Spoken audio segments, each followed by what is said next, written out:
नमस्कार प्रेक्षकांनो, पुन्हा एकदा तुमचं आपल्या चॅनलमध्ये खूप खूप स्वागत आहे. तर आपण आज बघत आहोत की लक्ष्मीच्या पावलांनी या मालिकेचा रिव्ह्यू. मग चांदेकर फॅमिली कलाच्या घरी मकर संक्रांती सेलिब्रेट करण्यासाठी आलेले असतात आणि मग त्याला देखील खूप छान तयार होत असते. मग कला चांदेकरला म्हणते की चांदेकर माझं झालंय, चल. मग अद्वैत म्हणतो कुठे? अरे आज आपली मकर संक्रांत आहे ना, मग आपल्याला हे दागिने घालायचेत. मग पुढे अद्वैत म्हणतो नाही नाही नाही, मी नाही घालत. मग हे सर्व संगीता मागून ऐकत असते. मग संगीता म्हणते हा रीतिरिवाज आहे ना, मग आज घालायचे असतात दागिने. मग अद्वैत म्हणतो बरोबर आहे मिसेस खरे, पण मला नाही, पण म्हणजे थोडंसं ऑड वाटतं ना म्हणून, बाकी काही नाही. मग पुढे तरीही संगीता म्हणते की नाही पण जावई बापू कसं आहे ना. मग इतक्यात सरोज खूप रागाला जाते आणि म्हणते की नाही म्हणतोय ना तो, नाही म्हणजे नाही, त्याला उगीच कोणी फोर्स करू नका. मग पुढे ते अद्वैतला म्हणते की कोणाच्याही शब्दाचा मान ठेवायचं म्हणून तू उगीच काही करू नकोस. हे सर्व ऐकून रोहिणी मनातल्या मनात म्हणते की सरोज वहिनी तर आज फुल फॉर्ममध्ये आहे.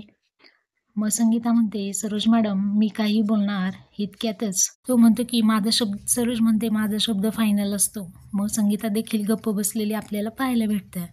आणि मग इतक्यात कला म्हणते की सरोज मॅडम पण आपल्या घरी चांदेकरांकडे आपण सगळ्या प्रथा पाळतो ना, सगळे सणवार आपण जपतो आणि मग ही सुद्धा एक प्रथाच आहे हे मला वाटतं.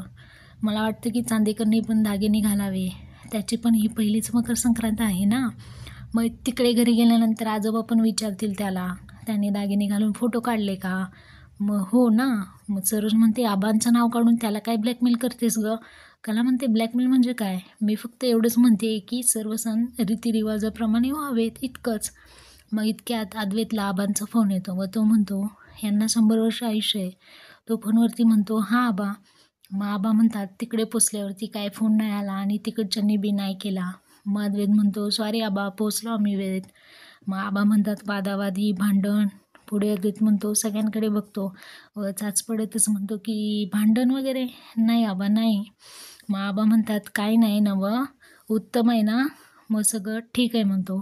मग आबा म्हणतात चला मजा करा.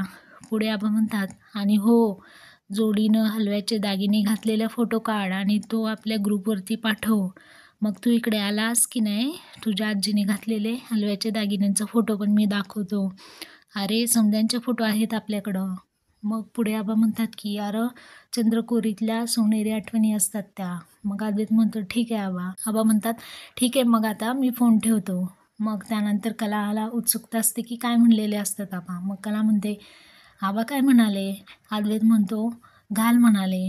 मग कला म्हणते म्हणजे आता तू दागिने घालणार? मी सांगत होते ना, ऐकलं नाही माझं. मग इतक्यात सरोज देखील म्हणते की काय म्हणाले आबा? मग अद्वैत म्हणतो घालायचे दागिने घालून फोटो काढ असं म्हणाले आणि घरात सगळ्यांचेच फोटो आहेत असं ते म्हणाले. मग सरोज म्हणते मस्तच, आता काय प्रश्नच मिटला ना, मग करा सुरू. मग ती खूप रागात असते आणि मग पुढे कार्यक्रम सुरू होतो.